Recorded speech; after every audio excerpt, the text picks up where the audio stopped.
आपका स्वागत है। आप देख सकते हैं बीजेपी 93 सीटों पर है, कांग्रेस 85 पर। यहाँ पर फिर एक कम हुआ है सर, कांग्रेस बीजेपी के खाते से एक फिर कम हुआ है। 94 से 84, 94 84 था, अब 93 पर बीजेपी है, 85 पर कांग्रेस है, अदर्स 4 पर है। अब दारोमदार उन वोटों पर होगा जो अभी तक नहीं गिने गए हैं। और मेरे ख्याल से आप एक बार मुझे आंकड़ा बताइए कि कितने वोट अभी तक नहीं गिने गए हैं और हमको कितना अप्रोक्सीमेट टाइम और लग सकता है जानने के लिए। लेकिन निर्मल भाई, जो नाम रखा गया था, मैं यही सवाल शहनवाज भाई से लेता हूं, पहले उनसे लेते हैं तो ज्यादा इंटरेस्टिंग रहेगा। शहनवाज भाई, जिसका नाम पप्पू दिया था बीजेपी ने कई साल पहले, आपको लगा कि इन चुनाव के बाद पप्पू पास हो गया है?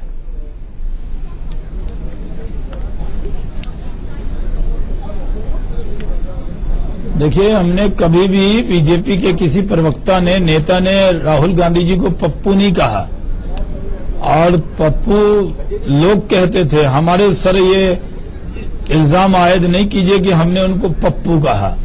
वो राहुल जी हैं और हम लोग तो सबको सम्मान से ही बात करते हैं। लेकिन अगर आप उनको कह रहे हैं पप्पू पास हो गया, तो अभी रिजल्ट बाकी है। बिना रिजल्ट के कोई पास कैसे हो सकता है? नहीं सर, रिजल्ट तो बाकी है। मैं कहाँ कह रहा हूँ, मैं कहाँ कह रहा हूँ रिजल्ट नहीं बाकी है। इतनी लंबे का आपको याद होगा कि एक बार सानिया मिर्जा और जो वर्ल्ड नंबर 1 थी, करना चाहिए, दो बहनें और हमने विलियम्स, हाँ, एक बार सानिया मिर्जा और वीनस विलियम्स का मैच हुआ था। वीनस विलियम्स ने मैच जीत लिया था, लेकिन हेडलाइन अगले दिन की छपी थी, वीनस विलियम्स ने मैच जीता लेकिन सानिया ने दिल। जी, स्वाभाविक है, राहुल गांधी आज दिल जीतते हुए दिख रहे हैं इस समय। तो दीपक जी, आपने पूछा कितने प्रतिशत वोट? लगभग 15% दिल जीतेंगे, वक्त बताएगा। ऐसा न हो दिल भी जीते और मैच भी जीते, संभव है। इसलिए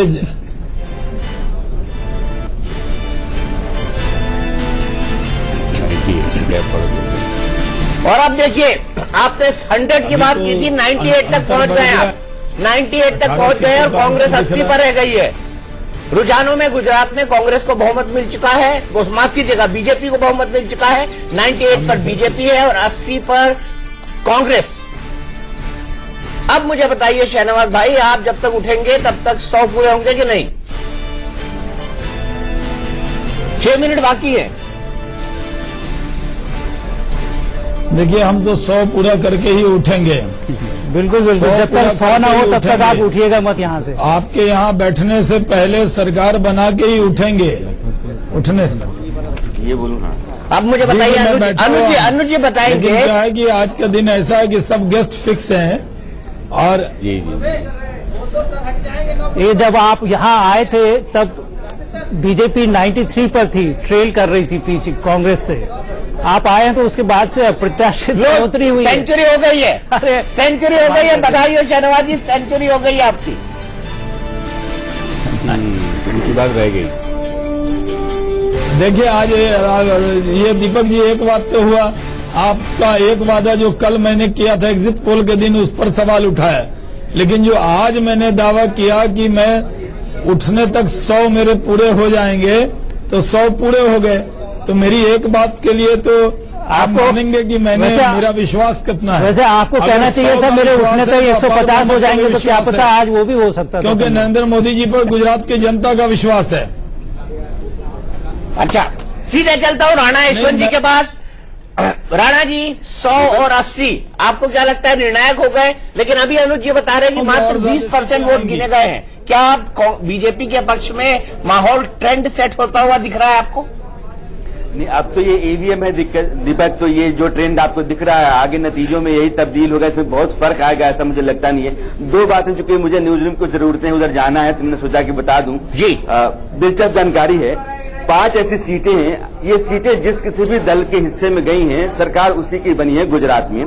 सूरत पूर्व, सूरत पश्चिम, अंकलेश्वर, ओलपाड़, नौसारी। और इन 5 सीटों पर बीजेपी के उम्मीदवार आगे चल रहे हैं और काफी अंतर से आगे चल रहे हैं। दूसरी दिलचस्प जानकारी ये है कि सोमनाथ, जहां राहुल गांधी आके फंस गए थे और रजिस्टर में उनका नाम दर्ज हो गया था कि वो हिंदू हैं कि नहीं हिंदू हैं, और बीजेपी ने उसको उठा लिया था, उस सोमनाथ जिले की 4 सीटों पर कांग्रेस आगे चल रही है। तो सोमनाथ राहुल गांधी के लिए बेहतर साबित हुए हैं, लेकिन जो 5 सीटें हैं जो संकेत देते हैं कि सरकार किसकी बनेगी, इस पर बीजेपी आगे चल रही है। चलिए, 100 सीटों पर भारतीय जनता पार्टी है, 80 सीटों पर कांग्रेस है। धीमन, अब मान ले ट्रेंड सेट हो गया है कि अभी भी आपको कोई सरप्राइज देखने को मिल सकता है? आपका क्या आकलन है? आपके पास व्हाट्सएप पे और कौन कौन सी जानकारी आ रही है? नहीं, इसमें कोई शक नहीं दीपक जी, इसमें कोई शक नहीं है कि ट्रेंड अब करीब करीब सेट हो चुका है। 10 बजने वाले हैं और अभी ये जो आंकड़े दिख रहे हैं इसमें मैं कोई ज्यादा बदलाव की उम्मीद नहीं कर रहा हूं। यही आगे बढ़ते दिखेंगे हमें। पर मुझे लगता है सबसे बड़ी बात जो आपने कहा सही है नोटा के बारे में। आमतौर पर नरेंद्र मोदी सुबह 5 बजे उठ जाते हैं, आपको पता है, पर आज पहली बार ऐसा हुआ कि 9:30 10 बजे एक जबरदस्त वेकअप कॉल बजा है नरेंद्र मोदी के लिए। मोदी के गुजरात में, मोदी के गढ़ में 5% लोग ऐसे हैं 6.5 करोड़ में से जो मोदी की नीतियों से, मोदी के 22 साल के शासन से, मोदी से, या फिर कहे कि उनके विजय रूपाणी, नितिन पटेल से, या फिर उनके विकास मॉडल से, या फिर जीएसटी और नोटबंदी से खुश नहीं है। ये 5% लोग हैं जिन्होंने बीजेपी को, मोदी को वोट नहीं किए है। मुझे लगता है आज के इलेक्शन की अभी तक के जो नतीजे उसके सबसे बड़ी सीख है, टेक अवे है, कोई लेसन है तो यही है 5% नोटा जो मोदी के लिए वेकअप कॉल है। अरविंद, जब थोड़े टाइम के लिए कांग्रेस आगे हुई होगी तो एकाएक मिठाइयां आने लगी होंगी, खुशियां हो गई होंगी। अभी क्या हो रहा है कांग्रेस ऑफिस में? दीपक जी, कांग्रेस में एक बार तो जश्न मना लिया गया है, दूसरी बार अभी भी उनकी उम्मीदें कायम हैं, क्योंकि कई सीटें ऐसी हैं जहां पर जो अंतर है वो बहुत कम चल रहा है। 150, 100, 500 के बीच अंतर चल रहा है। तो कांग्रेस में उम्मीदें अब भी बरकरार है। नेताओं के आने का सिलसिला जारी है। अभी अभी कांग्रेस की नेता अमीबेन याग्निक यहाँ पहुंची हैं और कई नेता जो है उनका सिलसिला आने का शुरू हो चुका है। अब भी उम्मीदें कायम है और उम्मीदों पर इनका आसमान टिका हुआ है। उम्मीदों पर इनका आसमान टिका हुआ है, लेकिन आपने कहा कि कुछ सीटें 150 वोटों के अंतर से आगे पीछे चल रही हैं। कौन सी ऐसे सीटें हैं और कौन से ऐसे इलाके हैं? देखिए, खासकर सौराष्ट्र और उत्तर गुजरात की हम बात करें दीपक जी, तो उत्तर गुजरात और सौराष्ट्र में अभी भी जो फासला है वो बहुत कम चल रहा है। राजकोट में भी कुछ ऐसी स्थितियां हैं। ये जो कांग्रेस के लिए फायदे का सौदा साबित हो सकते हैं। दक्षिण गुजरात की मैं बात करूं तो वहां भारतीय जनता पार्टी आगे। अहमदाबाद में भी एक आध चीजें पर कांग्रेस को फायदा होता हुआ दिखाई दे रहा है। तो कई जगहों पर जो फासला है वो बहुत कम मार्जिन से अभी चल रहा है। कोई ऐसी ऐतिहासिक लीड किसी को बढ़त मिलती हुई दिखाई नहीं दे रही है। जो अभी तक रुझान आ रहे हैं उनमें किसी भी दिग्गज को बड़ी लीड मिल रही हो ऐसा अभी तक नजर नहीं आ रहा। तो जो भी परिणाम आएंगे दीपक जी वो कहीं ना कहीं चौंकाने वाले होंगे।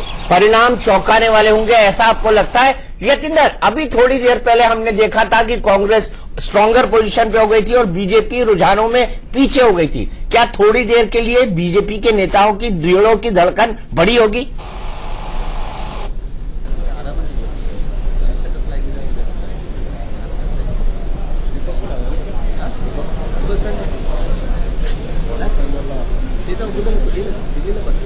यतेंद्र, मेरी आवाज सुन पा रहे हैं आप?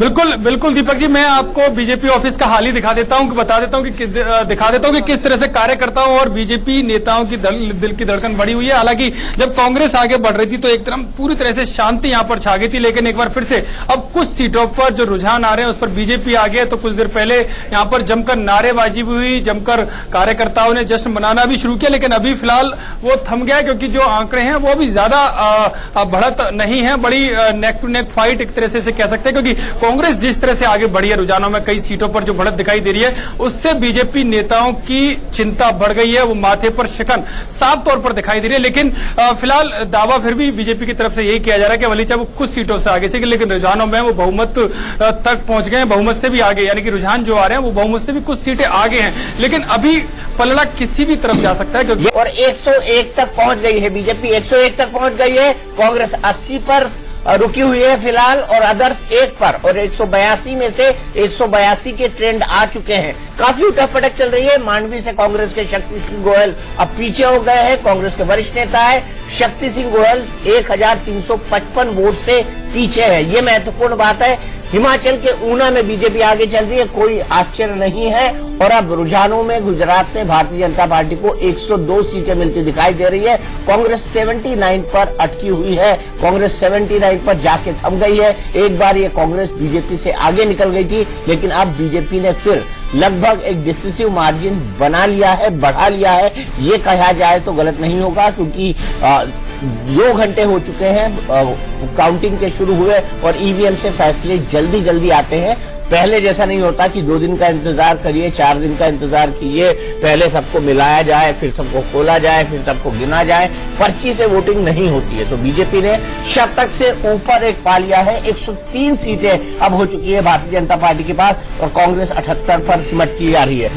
वोटिंग जब गिनती आगे बढ़ती जा रही है तो बीजेपी कांग्रेस पर वोटों की लीड बढ़ाती जा रही है गुजरात में। मुझे ऐसा लग रहा है, बीच में शुरू में तो लगा कि 4-4.5% वोटों का अंतर हो रहा होगा, लेकिन इस समय भाजपा के 48.3 और कांग्रेस के 42.8 यानी 5.5% वोटों का अंतर हो चुका है। हिमाचल प्रदेश में इससे 1% अधिक की लीड बीजेपी लेकर चल रही है। पर एक चीज दीपक मैं नोटिस कर रहा था, ये जो बीजेपी के मुख्यालय में वहां अहमदाबाद में जिस तरह का माहौल था, ये थोड़ा सा सरप्राइजिंग नहीं है कि अभी भी बीजेपी के वर्कर्स अपबीट नहीं है जिस तरह का एक होना चाहिए था। ये हो सकता है गुजरात जवाब दिया, हेमंत ने उसका जवाब दिया। उनका ये कहना है कि अमित शाह ने कहा है कि अगर हमारी जीत बड़ी नहीं होती है तो हम थोड़ा लो प्रोफाइल रहेंगे, ऐसा धीमंत ने कहा है। मुझे इसकी पक्की जानकारी नहीं है और मुझे लगता है कि उनकी भी फिंगर क्रॉस्ड होंगी और वो ये देख रहे होंगे कि किस तरह के हालात बनेंगे। चलिए, हमारे साथ विनोद अग्निहोत्री जी आने वाले हैं, जुड़ गए हैं और थोड़ी देर में जुड़ेंगे। और विनोद जी वो हैं जिन्होंने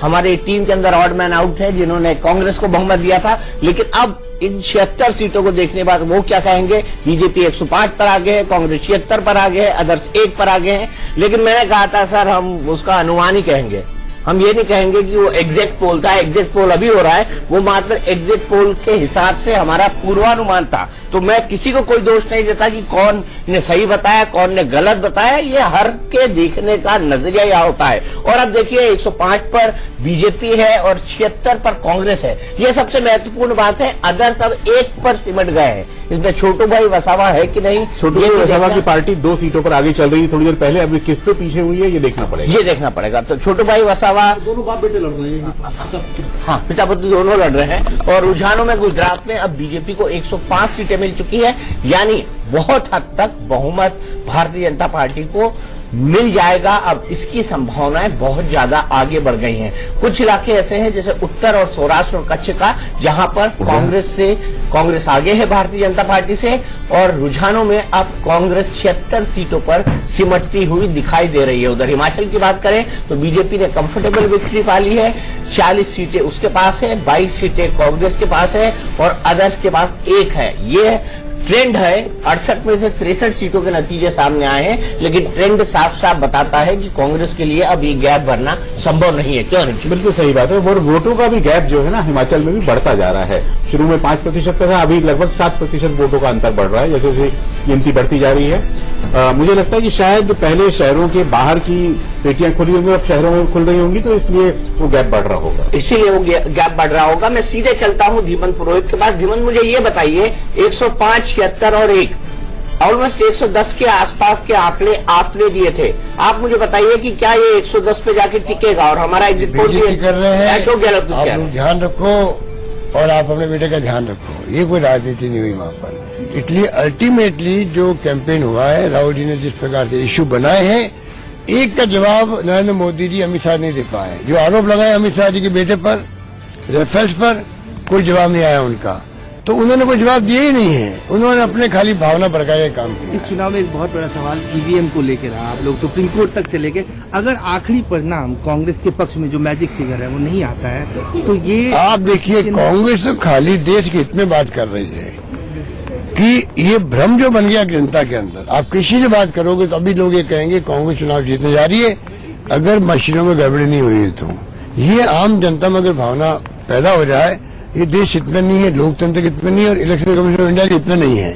मेरा उनसे आग्रह है, कृपा करके उनको चाहिए कि इसका कोई रास्ता निकाले जिससे कि भ्रम नहीं रहे। अगर चल राहुल गांधी की लीडरशिप के बाद ये पहला चुनाव नतीजा आएगा, आपको लगता है क्रेडिट अगर जीतते हैं तो राहुल गांधी को, और जिस तरह से उन्होंने कैंपेन देखिए जो नेता होता है उसको तो क्रेडिट जाती है, उसके नेतृत्व में हम सब काम करते हैं। जितने भी वहाँ पे लीडर्स लगे रहते हैं उनके देख रेख में, डायरेक्शन में काम करते हैं। और इस चुनाव में राहुल जी ने जो टाइम दिया, जिस प्रकार कैंपेन किया, बस यात्राएं करी, मैं समझता तो बेमिसाल थी वो। और जिस प्रकार उन्होंने इश्यू बनाए हैं, इश्यू बनाना बहुत बड़ी बात है, इश्यू बना के दिमाग में लाना बहुत बड़ी बात है। अब खाली आप अस्मिता की बात करो, गुजरात अस्मिता का सवाल है, गुजरात का मान सम्मान का सवाल है। गुजरात तो रुझानों में गुजरात बीजेपी शतक के पार हो चुकी है। 105 सीटें बीजेपी को मिलती दिखाई दे रही हैं, वहीं 74 सीटें कांग्रेस को मिलती दिखाई दे रही हैं। अदर्स के खाते में अब 3 सीट आ गई है। 182 में से 182 सीटों के रुझान आ चुके हैं। उधर हिमाचल में 68 में से 63 सीटों के रुझान आ चुके हैं। बीजेपी 40 पर है, कांग्रेस 22 पर और अदर्स 1 पर। वीरेंद्र पाठक जी, आपने अशोक गहलोत का भी सुना, ये तो हारे हुए सोल्जर की निशानी। अशोक गहलोत वैसे भी काफी एक्सपीरियंस्ड हैं और इस पूरे दौर में वो वहां गुजरात में घूमते रहे हैं, काफी उन्होंने वहां मेहनत भी की है उस हिसाब से। और उनको मुझे लगता है कि एक ठीक ठाक अंदाज होगा कि किस तरफ चुनाव परिणाम आने वाले हैं, किस तरह के। तो शायद वो रुझान देखने के बाद उनको हो सकता है ये लग रहा हो कि अब शायद इस गैप को भर पाना उनके लिए मुश्किल हो रहा होगा। एक तरह से उन्होंने स्वीकार किया है कि बहुत ज्यादा संभावना अब उनके सत्ता में आने की एक बार फिर कम होती जा रही है। जयशंकर जी, हाँ, यकीनन जो दिख रहा है वो तो रुझान तो यही बता रहे हैं। और ऐसा लग भी रहा था कि मतलब जो गुस्सा था, जो जनाक्रोश था भारतीय जनता पार्टी की सरकार के खिलाफ, दोनों सरकारों के खिलाफ, वो गुस्सा ईवीएम तक नहीं पहुंच पाया, उस ढंग से नहीं पहुंच पाया जिसकी अपेक्षा की जा रही थी। क्योंकि जो सभाओं में, जो रैलियों में, जो सड़कों पे नाराजगी एक साथ दिखाई दे रही थी। अब लेकिन जिस ढंग का माहौल है, उस ढंग के माहौल में अगर 74 सीटों पर भी आगे बढ़ती हुई कांग्रेस दिख रही है, या 2 सीटें अदर्स वो भी उनके सहयोगी ही माने जा सकते हैं, तो यानी 76 सीटों पर लड़ रही है। जो हमारे एग्जिट पोल्स बता रहे थे वो तो बहुत ही नीचे ही दिखा रहे थे। तो कहीं न कहीं थोड़ा अभी नतीजों का इंतजार करना चाहिए। जब तक पूरे नतीजे न आ जाएं तब तक निर्णायक रूप से कोई बात नहीं कही जा सकती। बड़ी आश्चर्यजनक जानकारी आ रही है कि प्रेम कुमार धूमल जो सुजानपुर से हैं, वो पीछे चल रहे हैं 2000 वोटों से। तो ये बड़ा सरप्राइजिंग फैक्टर है। क्यों नहीं? वास्तव में जिसको भाजपा ने मुख्यमंत्री का उम्मीदवार इसलिए घोषित किया ताकि वहां आसानी से भाजपा जीत जाए, वो खुद अपनी सीट हार रहे हो, इसका मतलब है कि बीजेपी के अंदर जबरदस्त भीतरघात हुआ होगा, तभी ये संभव है, अन्यथा नहीं ऐसा हो पाता कभी। मैं आपको एक और बात बता दूं कि उन्होंने अपनी सीट बदली थी। मेरे ख्याल से पहले वो हमीरपुर से लड़े। जी, पहली बार हमीरपुर से थे और बगल की सीट सुजानपुर पे गए, जहां पिछली बार निर्दलीय जीता था। पर ये उनकी सीट बदली गई थी या उनको वहां से लड़ाया गया? नहीं, उन्होंने खुद ही, क्योंकि इस तरह की खबरें भी आई थी कि प्रेम कुमार धूमल सुजानपुर नहीं जाना चाहते थे, लेकिन उनको भेजा गया है। अब ये पता नहीं कितना सच है। नड्डा जी की चल गई क्या? रिजल्ट देखने के बाद तो आप जो कह रहे हैं वो बात सही हो सकती है, क्योंकि बिल्कुल नहीं, इससे पहले भी एक बार ऐसा हुआ है जब नारा दिया था उत्तराखंड में खंडूरी है जरूरी, खंडूरी के दम पर चुनाव लड़ा गया। मैंने आखिरी दिन से पूछ लिया कि सर कह तो रहे हैं आप भी हार जाएंगे। ये उनके बारे में बड़ी अटकलें थी कि खंडूरी हार जाएंगे। खंडूरी की सीट हारे और सिर्फ 1 सीट से हरीश रावत और बाकी लोगों ने, मतलब उस वक्त तो विजय बहुगुणा बने थे, उन्होंने सरकार बना ली। और वो तो सीट कभी कभी ऐसा भी होता है। वो सीट भी खंडूरी की नहीं थी, वो भी दूसरी सीट से लड़े थे। हाँ, वो दूसरी सीट से लड़े। दीपक जी, एक और जानकारी रोचक हिमाचल प्रदेश के लिए, राज्यसभा की सांसद विप्लव ठाकुर को कांग्रेस ने देहरा सीट से खड़ा किया था। सिटिंग राज्यसभा मेंबर तीसरे स्थान पर चल रही हैं। इंडिपेंडेंट जिसको वीरभद्र ने सपोर्ट किया वो वहां जीत रहा है, बीजेपी नंबर 2 पर चल रही है। तो ये भी अपने आप में बड़ी बात है। हमारे साथ इस वक्त जुड़ गए हैं कैलाश विजयवर्गीय जी। कैलाश विजयवर्गीय जी, इतना कांटे का मुकाबला होगा गुजरात में, क्योंकि आप तो उसकी बगल की स्टेट मध्य प्रदेश से आते हैं। मुझे ये बताइए कि इतने कांटे का मुकाबला आपने सोचा था जब प्रधानमंत्री ने तूफानी 34 रैलियां कर दी, अमित शाह जी वहां पर रहे, आपके इतने सारे कार्यकर्ता, आपके हर राज्य के नेता वहां पर रहे, तो क्या आपको लगा था कि राहुल गांधी इतने कांटे की टक्कर दे पाएंगे?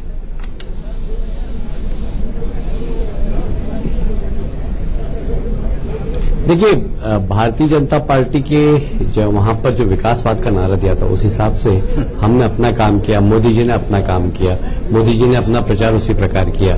कांग्रेस ने बहुत ही हल्के हथकंडों का प्रयोग किया, हल्के शब्दों का प्रयोग किया और जातिवाद, कहीं पर धर्म की राजनीति की। हमारा सीधा सीधा विकासवाद की ही बात थी और मुझे कहते हुए गर्व है कि मोदी जी ने 2014 से सिर्फ एक बात की, विकासवाद की, और देश के राजनीतिक एजेंडे को बदला है। और मुझे विश्वास है कि अभी के रुझान के आधार पर कुछ भी टिप्पणी करना जल्दबाजी होगी, पर हमने जो आंकड़ा सोचा है 150 के आसपास, हम अंतिम परिणाम तक उसके आसपास पहुंचेंगे। आपको ऐसी उम्मीद है, लेकिन मैं आपको एक अच्छी खबर दे दूं। अच्छी खबर यह है कि जब कांग्रेस आगे हो गई थी और भारतीय जनता पार्टी पीछे हो गई तो शेयर मार्केट 800 पॉइंट नीचे गिर चुका था, लेकिन अब चूंकि बीजेपी आगे दिखाई दे रही है इसलिए शेयर मार्केट 200 पॉइंट ऊपर चल रहा था। और दीपक जी, मजेदार चीज ये है कि जो शेयर सबसे नीचे उस समय गए थे और जो अभी तेजी से ऊपर आए उनमें अडानी का शेयर भी है, क्योंकि प्रधानमंत्री से उनकी नजदीकी गुजराती होने के कारण भी और अन्यथा भी माना जा रहा था कि यदि भाजपा हारती तो उनके शेयरों पर बहुत बुरा असर पड़ेगा। इसलिए सटोरियों ने पहले तोड़ा और अब सटोरी फंस गया वहां पर। इसीलिए पूछा था कि इसमें कोई खेल हो रहा है क्या? नहीं देखिए, एग्जिट पोल के बाद भी 500 पॉइंट बढ़ गए थे। एग्जिट पोल्स के बाद शेयर बाजार 500 पॉइंट ऊपर हो गया था। आपको समझना होगा। मैं कैलाश जी के पास फिर से ऐसा बिहार में कैलाश जी, मुझे ये बताइए कि किस तरह से आपने 5 टियर स्ट्रैटेजी बनाई थी। पहले तो स्ट्रैटेजी बताना मुश्किल होता आप सबके लिए, लेकिन अब तो ऐसी कोई बात नहीं थी। किस तरह से स्ट्रैटेजी बढ़ाई थी आपने और बनाई थी गुजरात के लिए? देखिए, भारतीय जनता पार्टी की बिल्कुल खुली स्ट्रेटेजी रहती है। हमारे पास एक अच्छा संगठन है, कुशल संगठन है। हम विकास की बात मेन टू मेन जनता के बीच में लेकर गए और हमने कहीं पर भी न जातिवाद की बात की, न धर्म की बात की, सिर्फ विकास की बात की। कांग्रेस ने अलग अलग स्थानों पर अलग अलग भूमिका अदा की। सब जानते हैं, कहीं पर आरक्षण की बात की, कहीं पर झूठे वादे किए। हमने सीधे डेवलपमेंट और डेवलपमेंट, विकास की बात की और मेन टू मेन हमारे कार्यकर्ताओं ने संपर्क किया। कई बार ऐसा होता है कि जब चुनाव प्रचार के दौरान हमारे मुद्दे हम जिस प्रकार जनता को समझाते हैं, सामने वालों के मुद्दे कई वो समझाते हैं। कई बार इस प्रकार की गलतफहमियां फॉर टाइमिंग हो जाती है, पर गुजरात के मतदाता बहुत समझदार है और व्यावसायिक मानसिकता के लोग हैं। सरकार कौन चलाए, कौन अच्छी चला सकता है, ये गुजरात के लोगों को मालूम है और इसलिए मेरे को पहले समय से विश्वास था। मैं सुबह से कह रहा हूं कि भारतीय जनता पार्टी की ही सरकार बनेगी, कंफर्टेबल मेजॉरिटी सरकार बनेगी। तो बीजेपी अब रुझानों में 160 सीटों पर आ गए कैलाश जी, कांग्रेस 73 सीटों पर आ गए और अदर्स 2 सीटों पर आ गए। 182 में से 182 सीटों के रुझान सामने आ चुके हैं और अब लगभग 10:14 हो रहे हैं और 10:14 से ये ट्रेंड रिवर्स हो ऐसा बहुत कम लगता है। क्योंकि वोटों का अंतर बढ़ता जा रहा है। इस समय भाजपा गुजरात में भी हिमाचल प्रदेश की तरह 6.5% वोटों की बढ़त कांग्रेस पर ले चुकी है, जो कि 4% का था शुरू में हमने जब देखा था। तो ये जो गैप बढ़ रहा है गिनती के साथ प्रतिशत का, ये भाजपा को अधिक मजबूती एक बार तो सिर्फ 2% का गैप बचा, एक बार 2% का गैप बचा था। तो कांग्रेस आगे हुई थी, कांग्रेस आगे हो गई थी उस वक्त, लेकिन आप दीपक जी आपको लग रहा होगा मैं सही निकल रहा हूँ? मुझे लग रहा था, मुझे आपकी याद आई थी, आपकी याद आई मुझे कि विनोद जी आ रहे हैं, विनोद जी से पूछना। ये आशंका हुई थी कहीं विनोद जी सही ना हो जाए।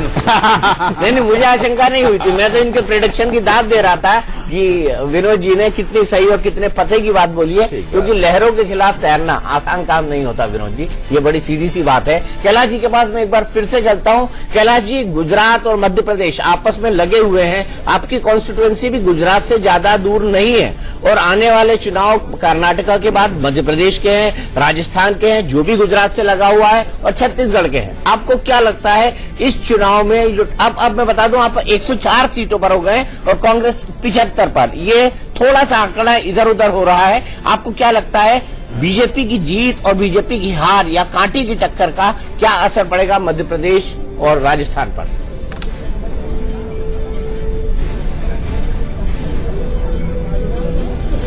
बहुत ज्यादा असर नहीं पड़ेगा, क्योंकि राज्य के चुनाव में जिस तरीके से शिवराज जी की सरकार काम कर रही है, जिस प्रकार से मध्य प्रदेश में विकास हुआ है, निश्चित रूप से वहां पर भारतीय जनता पार्टी की ही सरकार बनेगी। हाँ, चर्चा में जरूर आ जाता है इस प्रकार के राजनीतिक वातावरण में कि यहाँ पर कांग्रेस जीत रही है, यहाँ पर भारतीय जनता पार्टी जीत रही है, चर्चा में जरूर आता है। पर मध्य प्रदेश में लगातार और छत्तीसगढ़ में भी लगातार जिस तरीके से डेवलपमेंट हुआ है, विकास हुआ है, वहां पर बहुत ज्यादा असर नहीं पड़ेगा। और मुझे विश्वास है कि वहां पर 2/3 बहुमत से दोनों स्थानों पर भारतीय जनता पार्टी की सरकार बनेगी। मुझे एक बात बताइए सर कि ये मोदी जी के लिए भी बेहद महत्वपूर्ण चुनाव था क्योंकि उनके गृह राज्य में था। अभी तक आपने जैसे चुनाव जीते, आपने हरियाणा में बम्पर मेजोरिटी दिलवाई, आप हरियाणा में भारतीय जनता पार्टी के इंचार्ज थे, महाराष्ट्र में जीता, वहां भी आपने काम किया था, साथ ही साथ झारखंड में जीता, झारखंड के साथ उत्तराखंड में जीता, उत्तर प्रदेश में जीता जहां पर आपने भी बहुत काम किया था। ये सब राज्य ऐसे थे जहां पर विपक्षी दलों की सरकारें थी, जैसे उत्तर प्रदेश में समाजवादी पार्टी, उत्तराखंड में कांग्रेस। और अब जब ये चुनाव हुआ है गुजरात का, तो ये इकलौता चुनाव था जहां स्टेट आपकी थी। क्या अभी भी अपने आप को डिफेंड करना मुश्किल हो जाता है ऐसी सिचुएशन में?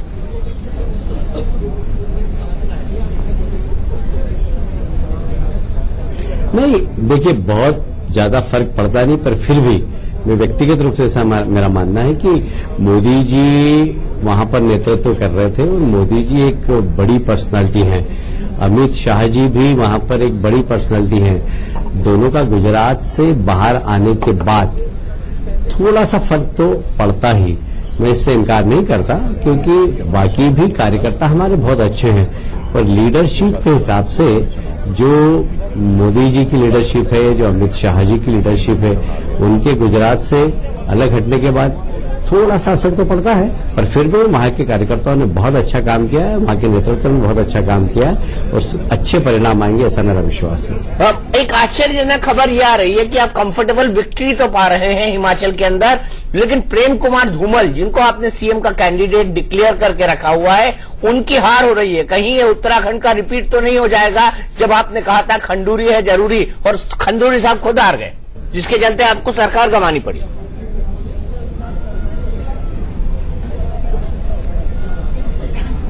मुझे आश्चर्य हो रहा है, मैं भी देख रहा हूं स्क्रीन पर कि वो पीछे चल रहे हैं, पर ऐसा लगता है कि वो शायद चुनाव तो जीतना चाहिए उन्हें, क्योंकि उनको नेता बनाकर भारतीय जनता पार्टी ने चुनाव लड़ा है।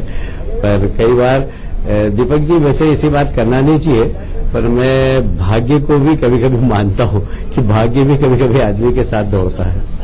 कभी कभी ऐसा हो जाता है और चुनाव में घात भी हो जाता है। खैर उसका इंटरप्रिटेशन हमको मिल जाएगा जब सब चीजें सामने आएंगी। लेकिन कैलाश जी, आपको मैं राजनीति का एक बड़ा कट्टर विद्यार्थी मानता हूं। आपने कई तरह के एक्सपेरिमेंट किए पॉलिटिक्स में। आप मतलब बहुत नीचे के बैकग्राउंड से इस राष्ट्रीय महासचिव के पद पर पहुंचे हैं। आप बीजेपी के कार्यकर्ता थे, फिर आप नेता बने, फिर आप विधायक बने, फिर आप मेयर बने, फिर आप मंत्री बने। मैं आपसे ये जानना चाहता हूं कि राहुल गांधी की कैंपेन को देखने के बाद क्या आपको लगा कि राहुल गांधी पहले से ज्यादा मैच्योर हो चुके हैं? उनका बेड़ा गर्क कराया मणिशंकर अय्यर ने, कपिल सिब्बल ने, बाकी लोगों ने, लेकिन राहुल ने एक सधे हुए अप्रोच से काम किया।